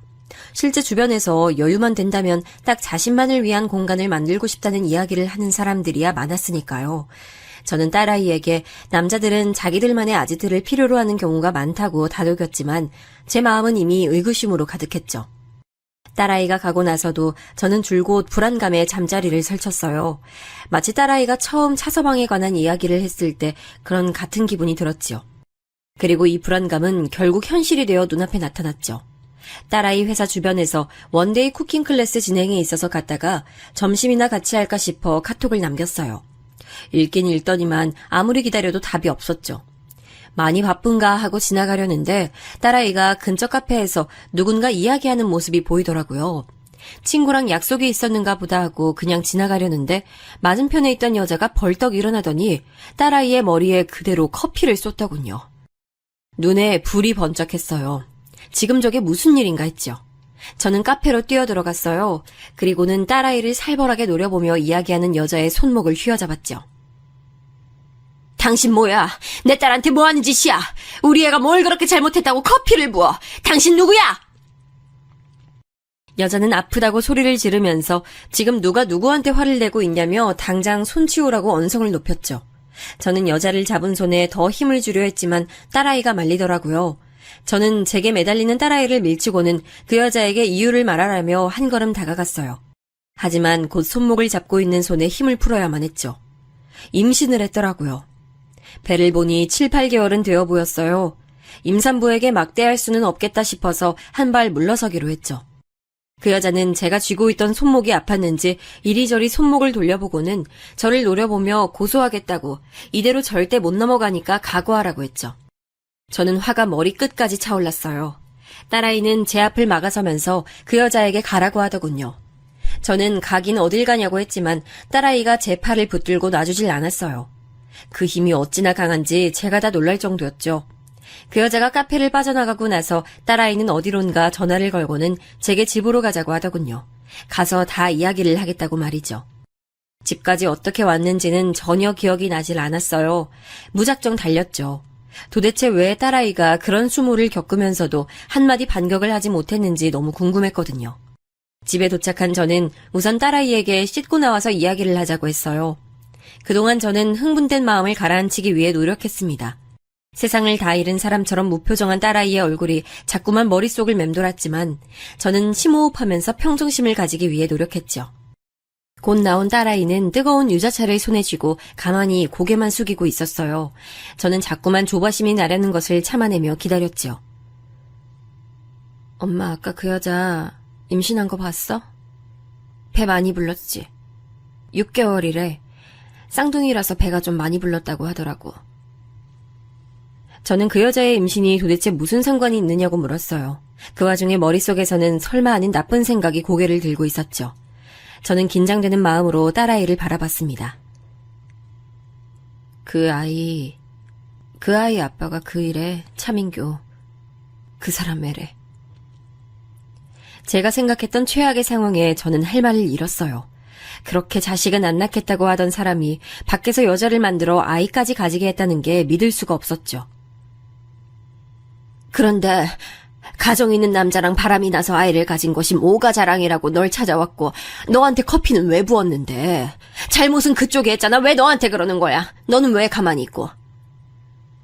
딸아이는 서글픈 미소를 지으며 고개를 저었어요. 그 모습을 보는데 심장이 터질 것 같았죠. 더 최악의 상황이 어디 있겠는가 했는데 딸아이의 얼굴을 보니 그게 다가 아닌 것 같았어요. 아니 엄마 반대야. 그 여자가 진짜고 내가 가짜야. 저는 너무 놀라서 한마디도 할 수 없었어요. 딸아이가 가짜라니 이게 다 무슨 소린가 했죠. 양가 친지들 모셔서 결혼식도 했는데 뉴질랜드에 있다는 사돈도 만났는데 우리 딸이 가짜고 그 여자가 진짜라니 아무리 생각해도 이해가 되지 않았어요. 딸아이는 울먹거리면서 천천히 이야기를 이어갔어요. 갑자기 처음 보는 여자가 찾아와서는 차민규 씨 와이프 되는 사람이라고 하더니 얘기 좀 하자고 하더라고. 너무 놀라기도 하고 당황스러워서 부랴부랴 나오라는 곳으로 갔는데 그 여자가 다짜고짜 나한테 도대체 언제까지 그렇게 매달리고 살 거냐고 소리를 지르잖아. 난 무슨 소리냐고, 당신이야말로 남의 남편에게 뭐 하는 짓이냐고 했더니 정신이 나갔다곤 들었지만 진짠 줄 몰랐다고. 뭐? 정신이 나가? 그게 무슨 소리야? 아니 차서방 와이프란 소린 뭐고? 그 여자 말로는 그이랑 나 작년에 이혼했다고 그러더라고. 근데 내가 그 사실을 받아들이지 못하고 정신 나간 여자처럼 자꾸 와이프 행세하고 있다고. 자기 어려울 때 장모가 도와준 일이 있어서 하도 부탁을 하길래 확 끊어내질 못했는데 곧 정리하겠다고 기다려달라고. 딸아이는 결국 말을 끝까지 하지도 못하고 숨을 몰아쉬며 울기 시작했어요. 저 역시 숨이 턱하니 막혀서 온몸에 힘이 들어가지 않았죠. 세상에 무슨 이런 일이 있는가 싶었죠. 이혼이라니. 얼마 전까지 어머님 손맛이 최고라고 말하며 식탁에 앉아있던 차서방의 얼굴이 떠올랐어요. 그랬던 사람이 뒤에선 그런 짓을 저지르고 있었다는 게 도저히 믿기지 않았죠. 저는 급히 차서방에게 전화를 걸었어요. 몇 번이나 신호가 갔지만 받지 않더군요. 저는 울고 앉아있는 딸아이를 일으켜 세워서는 당장 차서방을 찾아가서 물어보자고 했지만 딸아이는 휘청거리다 그대로 바닥에 주저앉아 울기만 울었어요. 이렇게 울고만 있지 말고 가서 따져 물어. 멱살을 잡고 흔들던 뺨을 갈기던 가서 네가 확인해야지. 어서 일어나. 그만 울고 일어나. 딸아이는 고개를 저으며 바닥에 엎드려서 대성통곡했어요. 그 소리에 저도 같이 주저앉았죠. 그때 전화벨이 울리더니 차서방 이름이 뜨더군요. 저는 급하게 전화를 받자마자 바로 소리를 질렀어요. 차서방, 이게 다 무슨 소리야? 이혼이라니! 와이프가 있다니! 자네 지금...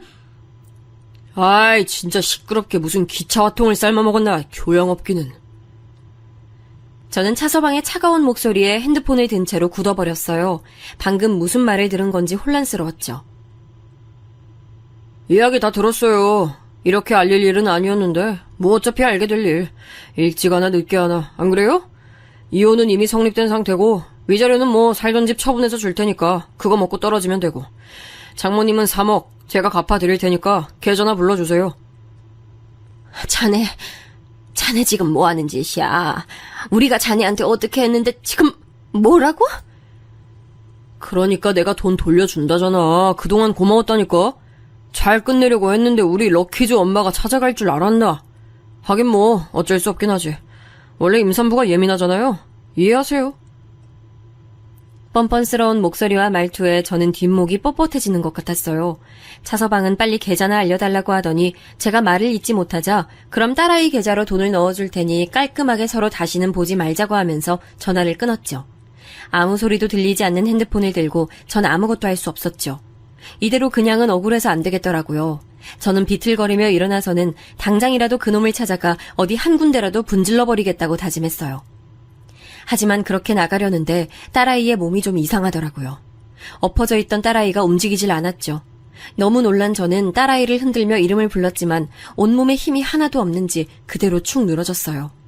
저는 서둘러 119를 불러 병원으로 향했습니다. 정신적인 충격이 커서 실신을 한 것 같다고 말씀하시며 깨어나면 간단한 검사를 몇 가지 하겠다고 하셨죠. 저는 눈을 뜨지 못하는 딸아이 옆에 앉아 손을 감싸쥐었어요. 왜 우리 딸아이에게 이런 일을 겪게 하는 건지 하늘이 원망스러웠죠. 저는 차서방과 그 여자를 절대 용서하지 않겠다고 이를 갈았어요. 마음 같아선 당장이라도 찾아가고 싶었지만 딸아이가 눈을 떴을 때를 생각해서 차분하게 기다리고 있었죠. 링거가 끝나가는데도 딸아이는 눈을 뜨지 않았어요. 병원에서는 병실로 자리를 옮겨 좀 더 지켜봐야겠다고 했죠. 1인실이 있기에 그쪽으로 부탁을 드렸어요. 병실로 올라가서도 좀처럼 달라진 건 없었죠. 늦은 밤이 되어서야 딸아이는 눈을 떴어요. 멍하게 저를 바라보는 딸아이에게 차마 괜찮냐고 물어볼 수 없었죠. 정말이지 텅 빈 사람처럼 저를 보는데 그 눈을 본 순간 눈물이 쏟아질 것 같았죠. 저는 아직 한밤중이라고 말하며 다시 자라고 했습니다. 딸아이는 아무런 말도 없이 그대로 눈을 감았어요.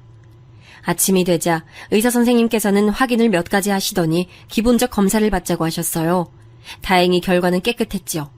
다만 아이가 말을 하지 않아서 그 부분이 걱정스럽다고 하시더라고요. 순간 실어증이 온 것인가 했지만 의사 선생님께서는 본인이 말하고 싶은 마음이 없어서 의도적으로 입을 다물고 있는 것일 수도 있다고 하면서 추후 상황을 지켜보자고 했죠. 딸아이가 병원에 있는 사이 차서방은 제게 말했던 대로 살고 있던 집을 정리하고는 딸아이의 통장으로 제가 줬던 3억과 함께 위자료라고 하면서 돈을 넣었더군요. 딸이 폰에서 그걸 확인하는데 눈이 돌겠더라고요. 도저히 이렇게는 못 참겠다 싶어서 딸아이가 자는 틈을 타서 가구점으로 달려갔습니다. 손님들이 꽤 있더군요. 저는 가구점에 들어가자마자 고래고래 소리를 지르며 차서방을 찾았어요. 당장 나오라고 말이죠. 부랴부랴 달려나온 차서방은 발버둥 치는 저를 끌고는 사무실로 들어가더군요. 진짜 남의 영업장에 와서 이게 뭐하는 짓이에요? 위자료 줬고 3억 갚았잖아요. 근데 뭘 더 하라고? 뭐? 네가 인간이야? 어떻게 네가 우리한테 이래? 도대체 딸애가 뭘 너한테 얼마나 잘못을 했다고 이래? 입이 있으면 말해봐. 너 위임장 위조한 거 경찰에 신고라도 해야 정신을 차리겠어? 경찰? 불러. 누가 위임장이 가짜래? 그리고 나한테 잘못한 거 없어. 더 안 해줘서 문제지. 그깟 3억 누구 코에 묻히라고 겨우 그거 좀 도와준 걸로 생색은 구질구질하게 하지 말고 그냥 좀 떨어져요. 징그럽게. 저는 당장이라도 차서방의 입을 잡아 뜯어놓고 싶었어요. 하지만 제 힘으로 어디 그게 되나요? 저는 결국 가구점 경비에 손에 끌려 나왔습니다. 더 해주지 않아서 이혼이라고 말하는 차서방의 목소리가 자꾸만 머릿속에 울렸습니다. 저런 인간인 줄도 모르고 좋아한 딸아이가 불쌍하고 마음 아팠죠. 병실로 돌아온 저는 또 한 번 놀랄 수밖에 없었습니다. 딸아이가 감쪽같이 사라졌더라고요. 저는 도대체 어디로 간 건가 싶어 병원을 이잡듯이 뒤졌지만 그 어디에도 찾을 수 없었습니다. 혹시나 하는 마음에 집으로 달려갔어요. 병원이 싫어서 집으로 갔을 수도 있겠다 싶어서요. 집에 도착하니 현관에 딸아이 신발이 보이더군요. 저는 안도의 한숨을 내쉬곤 방으로 들어갔습니다. 침대에 딸아이가 누워 있었어요. 저는 왜 집에 왔는지 물어볼 생각으로 딸아이의 몸에 손을 가져갔다가 소스라치게 놀라고 말았죠. 딸아이가 숨을 쉬지 않더라고요. 침대 위엔 약병이 널려 있었고요. 저는 바로 119를 불러 병원으로 달려갔습니다. 아무것도 생각할 수 없었어요. 온몸이 떨려오고 이대로 딸아이가 가버리면 어쩌나 그 생각만으로도 머리가 터질 지경이었죠. 제발 우리 딸아이 좀 살려주세요, 제발. 종교도 없던 저는 누구든 좋으니 제발 제 기도를 듣고 딸아이를 살려달라고 빌고 또 빌었습니다. 하지만 하늘은 제 기도를 들어주지 않으셨어요. 장례를 어떻게 치렀는지 사실 아무것도 기억나지 않습니다. 그냥 하염없이 울기만 했던 것 같아요. 그저 딸아이 이름만 부르면서 어디 가냐고 엄마만 남겨두고 혼자서 어딜 가냐고 부르며 울었던 기억만 남아있네요. 절차를 모두 마치고 집에 왔는데 온몸에 소름이 돋을 정도로 고요하더군요. 저는 덜덜 떨리는 손으로 딸아이 방문을 열었어요. 언제 사람이 다녀갔는지 깨끗하게 정리가 되어 있더군요. 책상 위엔 딸아이가 쓰던 노트북과 핸드폰이 가지런히 놓여 있었어요. 저는 핸드폰을 충전하고는 딸아이 폰 안에 남은 흔적들을 하나씩 확인하기 시작했죠. 사진첩에는 저와 딸아이 사진만 가득 남아 있었습니다. 웃으면서 V를 그리는 셀카를 보고 있으니 금방이라도 딸아이가 튀어나올 것 같았죠. 메모장에는 일기가 있었어요. 저는 가장 마지막 일기부터 하나씩 읽었습니다. 마지막 남은 일기에는 왜 이런 일을 겪어야 하는지 차서방에 대한 원망만큼이나 자책하는 글로 가득했어요. 자기는 못해준 일만 생각난다고 하면서 하나씩 미안하다고 말하는 글을 읽는데 피가 거꾸로 솟는 기분이 들었죠. 저는 무슨 일이 있어도 년놈들을 절대 용서하지 않겠다고 다짐했습니다. 제가 할 수 있는 일이라면 어떤 것이든 수단과 방법을 가리지 않고 그들을 말살시켜버리겠다고 말이죠.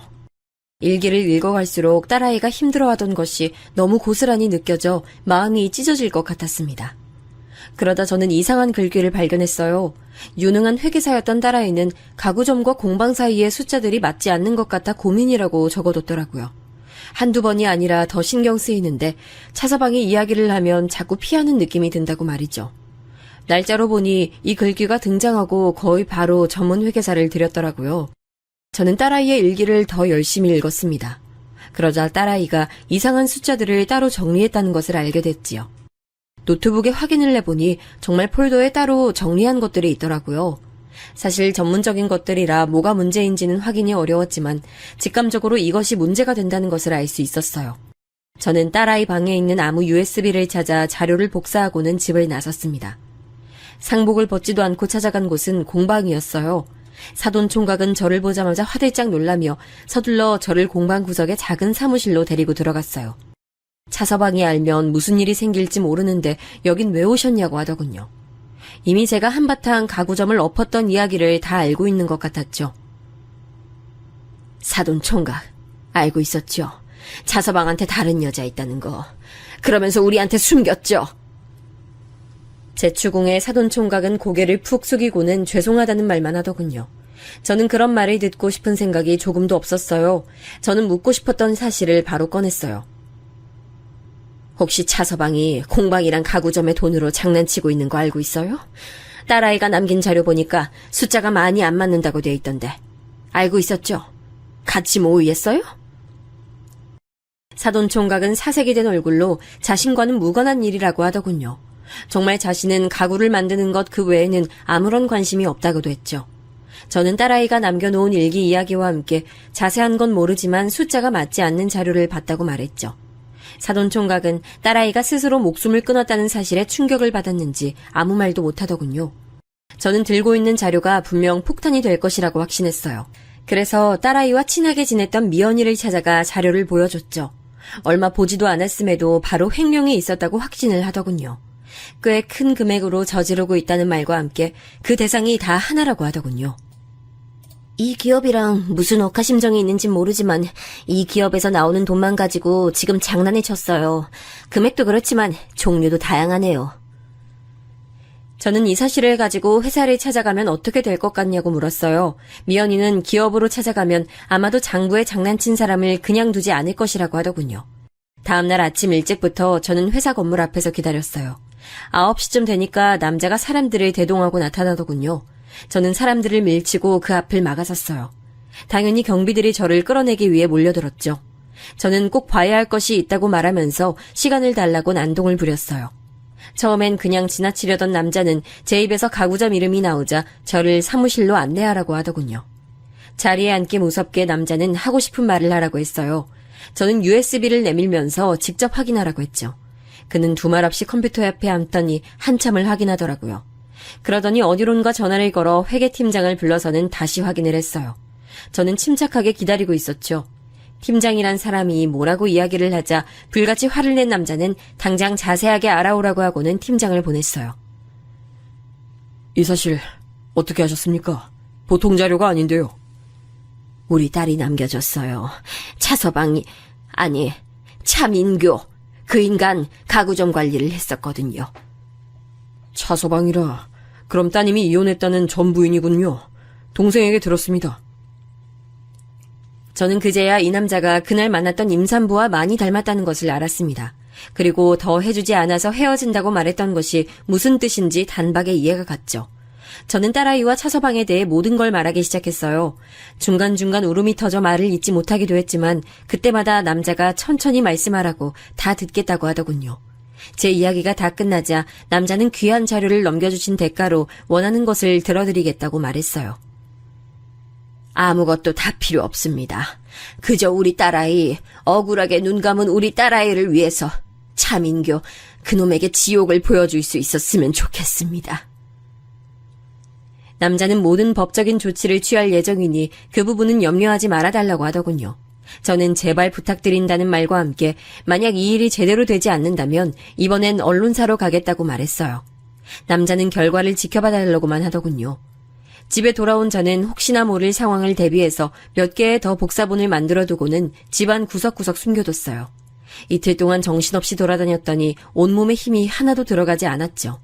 저는 딸아이의 침대에서 쓰러지듯 잠이 들었습니다. 얼마 후 사돈 총각이 반찬 가게로 찾아왔어요. 뉴질랜드로 가기 전에 제대로 사과를 드리고 싶다고 하면서 넙죽 무릎을 꿇고는 엎드려서 정말 죄송하다고 사과를 하더군요. 저는 다 필요 없으니 당장에 나가라고 했지만 사돈 총각은 몇 번이고 죄송하단 말을 반복했어요. 사돈 총각은 차서방이 횡령죄로 고소를 당해서 지금 경찰서에 있다며 워낙 증거가 확실해서 형을 받을 것 같다고 하더군요. 변호사들도 다들 포기한 상태고요. 이야기를 듣는 동안 저는 남자가 약속을 지켰다는 사실에 안도감이 들면서도 더 처절하게 밟아주지 못해 만족스럽지 않았지만 어쩔 수 없었죠. 이렇게 사연을 쓰는 동안에도 저는 책상 위에 딸아이 사진을 물끄러미 바라보고 있네요. 오늘따라 딸아이가 참 많이 보고 싶습니다.